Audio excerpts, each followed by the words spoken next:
Hello, everybody. My name is Cassidy Mata, and today I will be presenting on the book The Lorax by Dr. Seuss. So, getting into the summary about The Lorax. The Lorax by Dr. Seuss is a story that conveys a strong environmental message, especially towards the youth. So, it follows a young boy who visits a mysterious creature called the Onceler, and the Onceler tells him a story about how he once destroyed the beautiful Trifula trees and its forest to make and sell needs, which was high in demand.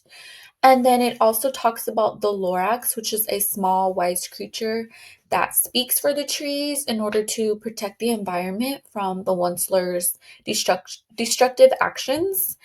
And as the story goes on, um, the forest ends up being cleared and the animals are all driven away. And the Onceler realizes towards the end of the story the damage that he has done, but he understands that this cannot be reversed. And the book basically talks about um, the reminder of the importance of the environment and the impact um, that this causes from human actions. So, getting into the visuals, the visuals were very bright, colorful, and cartoonish, and very whimsical throughout its illustrations. And the types of illustrations that was seen throughout the story was the Trifula trees. They were very vibrant. They had like very tall trunks, and they were fluffy at the top, and they were different colors, as you guys can see right here in the center image. They were all different colors, so they were orange, pink, and yellow. And you can see that it has more of like a solid color of background, so that way you can distinguish the Trifula trees from the background. And then also the Lorax and the Onceler. So the Lorax is a small orange, little fluffy man-like creature, and we can see him. He's the character that speaks for the trees, and then the Onceler.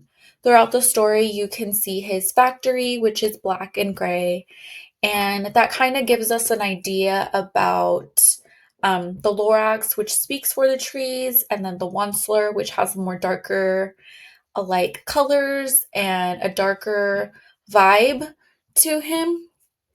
And then also the landscape.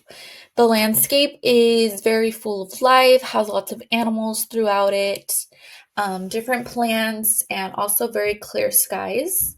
And we see more of clear and vibrant images towards the beginning when there is Trifula trees versus towards the end.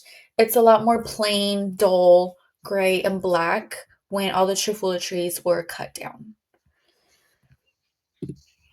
So getting into the genre of the book, it's pretty self-explanatory. It is a children's literature book. It does have pictures, so it is considered a picture book. And the story is fiction. However, it does relay a very real life scenario of what can happen with like different pollutions and just if we're not taking care of our environment.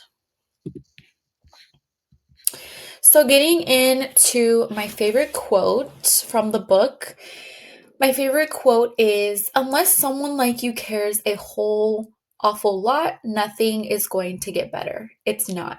And this was found on page 64. And the reason that I really liked this quote when I was reading the story was because it urges individual responsibility in order to protect and take care of the environment. So it really encourages um, the Lorax to persuade the Onceler into thinking about his actions and to kind of think about if we're not taking care, and also kind of, I guess, relays a message to the youth and the audience that if we are not taking care of our environment, um, there's really no way that it's going to get better. And that just goes for making sure that there's recycling, taking care of our earth, picking up our trash, taking care of nature, taking care of animals.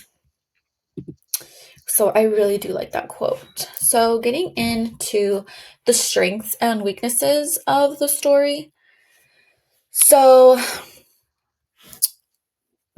getting into the strengths. So it has a very strong environmental message. So the central theme of the story was environmental responsibility, which is still relevant today, as we all know. As Earth gets older, we do need to take care of it.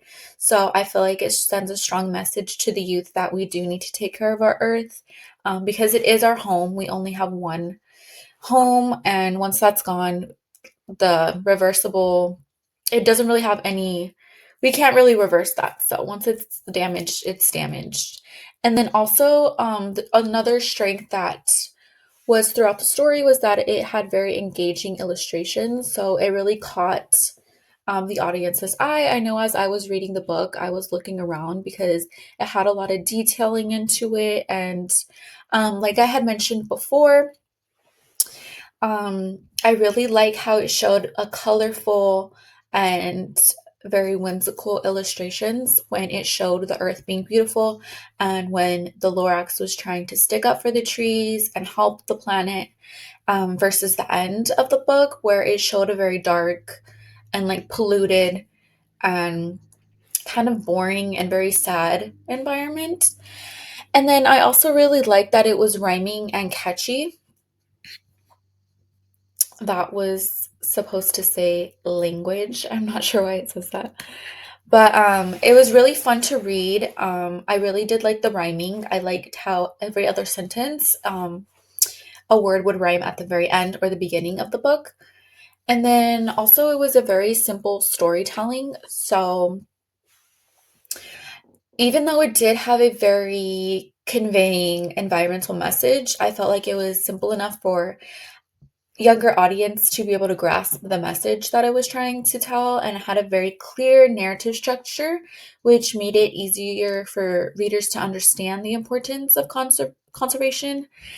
And then getting into the weaknesses, I didn't really feel like there was too many weaknesses, but some things that I would have to say was that there was limited character development, and not so much for the Lorax, but for the Onceler. Towards the whole time he was kind of more focused on supply and demand. Like, he repeated um that, like, oh, it's just one tree, like it's okay. But then more trees started getting cut down, and then he didn't really realize the irreversible damage that was going to happen until almost the very end. But by that time, it was almost too late. And then also another weakness was that it could be labeled as a darker theme for younger students. So, some people might find that it is a little devastating towards children. It is a harsh reality that, this is could be a real life scenario. Once the earth gets damaged, there's really nothing that we can do to help it after that. So that's definitely why we should take care of our planet. And then for my classroom activity, the ages that I would cater to would be from ages 6 to 7. I feel like this book is a great way for children ages 6 and 7, which would be first grade. Um, to understand this book, I feel like they're at that age where they can understand it, but it is also a very interesting story for them because, the Lorax, he is a funny looking guy, so I feel like they would really enjoy that. So that is supposed to say students. I would have the students create their own trifula trees, by having them use paper and other craft materials. So if you look right here in this image, you can see that we have a background of a paper plate, and then right here you can see it's like cut up paper. So they can either cut up paper or just rip it. It shouldn't be too hard. And then kind of scruffle it together and then glue it on there.